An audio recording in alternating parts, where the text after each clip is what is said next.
Já estamos de volta. Hoje quem está na pauta é a Conferência da ONU sobre as Mudanças Climáticas, a COP26.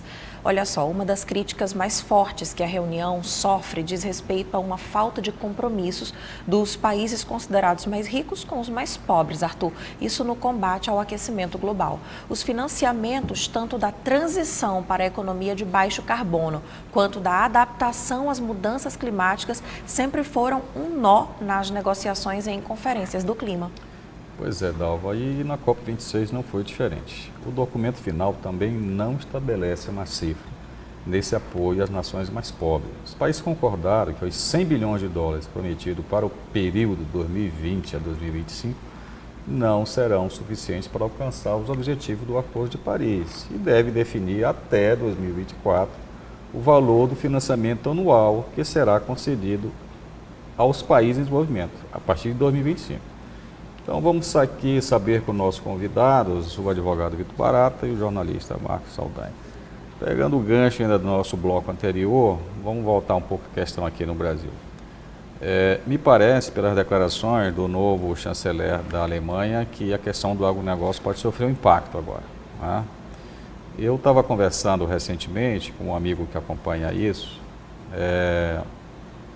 que o Brasil deveria criar, isso é uma proposta minha que eu tirou da minha cabeça, né? Pode não ter sentido nenhum, uma espécie de certificação de origem controlada, como faz o café e o vinho, porque esperar os governos sempre é complicado.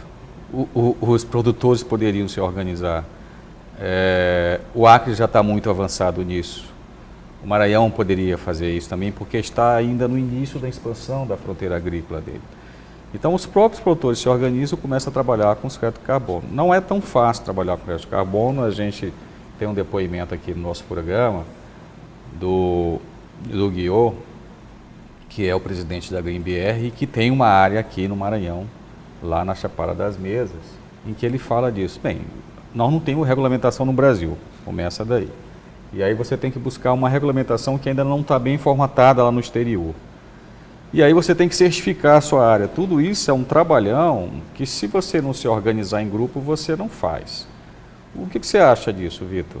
De haver um movimento mais de não esperar o governo e os produtores começarem a se movimentar? Não, eu acho que é essencial a iniciativa privada, principalmente a questão do agro, que, como eu já comentei, é um carro-chefe da economia brasileira, já e tocando as questões relacionadas à sustentabilidade, independentemente de regulamentação. Até porque, como eu falei, tem esse aporte de financiamento internacional e que eles podem buscar os fundos verdes para poder introduzir nas suas culturas a questão da agricultura de baixo carbono, ou também a agricultura regenerativa, que é uma técnica em que o gás carbônico ele fica no solo, ou seja, quando era utilizado o arado e queimadas, as produções agrícolas emitiam uma grande emissão de gás carbônico na atmosfera. E esse é algo que não precisa de esperar uma lei para poder ser implementado, já pode ser tocado. Isso também me faz muito lembrar da questão do ESG, que já ia comentar. É uma pauta essencial a todo o setor empresariado, não só internacional, mas aqui no Brasil. O que é ESG? ESG é uma sigla, em inglês significa Environment, Social and Governance. E nada mais é do que instar a iniciativa privada a produzir um impacto positivo na sociedade em relação a ambiente, social e governança. Então, reafirmo, a iniciativa privada pode muito bem já colocar entender os seus business e se adaptar a essa nova realidade, levando em consideração a Agenda 30 da ONU, que tem vários tópicos estabelecendo objetivos e metas para 2030. Olha só, eu até já vou mudar um pouquinho aqui a área, a gente tem falado e falou bastante sobre o agro, mas existem outras cadeias assim, industriais que também despertam muito a atenção para essa emissão de gases que, enfim, são lesivos ao efeito estufa. Então, Marcos, eu passo a bola aqui para ti perguntando sobre justamente uma cadeia que experimenta uma ascensão contínua, que é a da construção civil e o uso do cimento, uma substância que polui bastante, né? Então, qual que é a tua análise a respeito dessas outras áreas industriais? Pois é, voltamos para o século XIX, onde a gente tem o boom do cimento, né, do processo industrial, e ao mesmo tempo o inverso desse seria a sustentabilidade.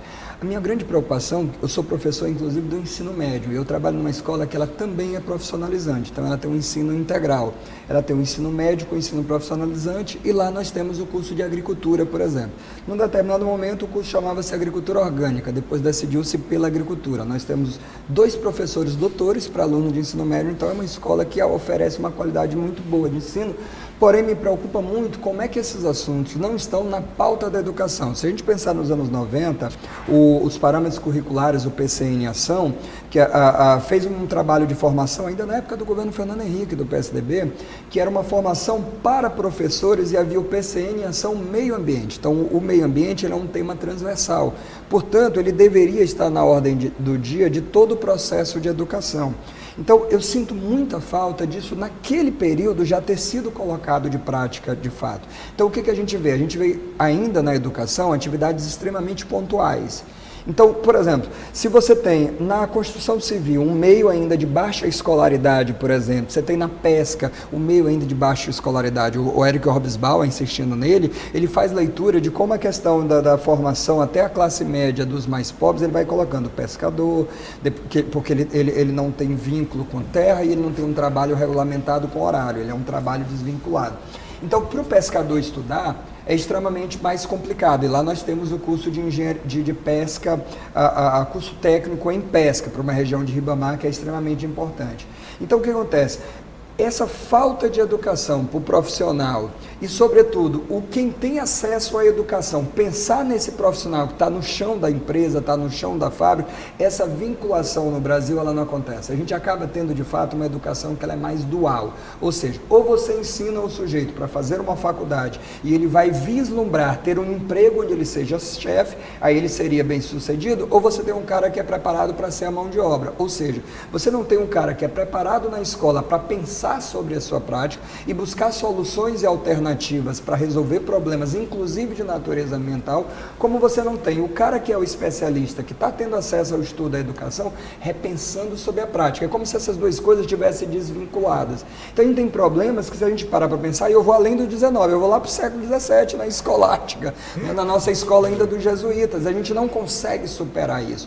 Então a gente tem uma educação que ela duela entre uma elite para governar e uma população pobre e desinformada que vai não conseguir encontrar soluções. Então, Dalva, um pouco da tua resposta, quer dizer, como é que a gente vai conseguir? Porque o operário, ele sempre vai reclamar que ele lá no chão da fábrica, no chão da obra, ele está vivendo o problema e ele consegue a solução. E o engenheiro não reconhece as dificuldades que ele tem e não dá espaço para que exista diálogo e para que haja inventividade. O engenheiro, por sua vez, ele está limitado a cumprir um prazo, a cumprir uma obra e a diminuir o recurso sem ter espaço para estudo e para pesquisa. Ou seja, em que momento entra a discussão da sustentabilidade? Em que momento, de fato, nessas cadeias todas, você pode pensar, para além do só dar o lucro e destruir aquele potencial de matéria-prima e de recursos que você tem, para de fato fazer a inovação? Resumindo, quem de fato está pensando na inovação? Em que momento da cadeia, em que momento da natureza formativa do aluno, do estudante ou do profissional, de fato existe um espaço para empreendedorismo e para inovação? Então, a imprensa, como a gente até falou, às vezes não ajuda. Né?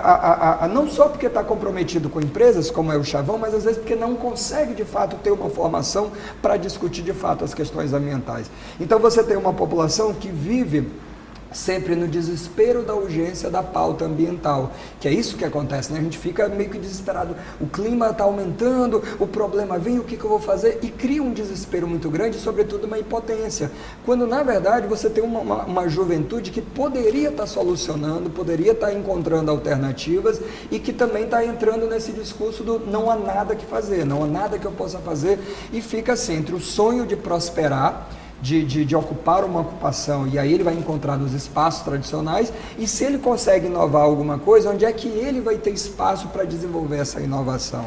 Então isso muito me preocupa no Brasil, como criar esses mecanismos de comunicação e de retroalimentação para a gente poder avançar. Talvez seja o dilema de todas as áreas, não só da área ambiental. Mas eu li recentemente sobre a gênese do governo da Angela Merkel, que o Partido Verde estava incorporado.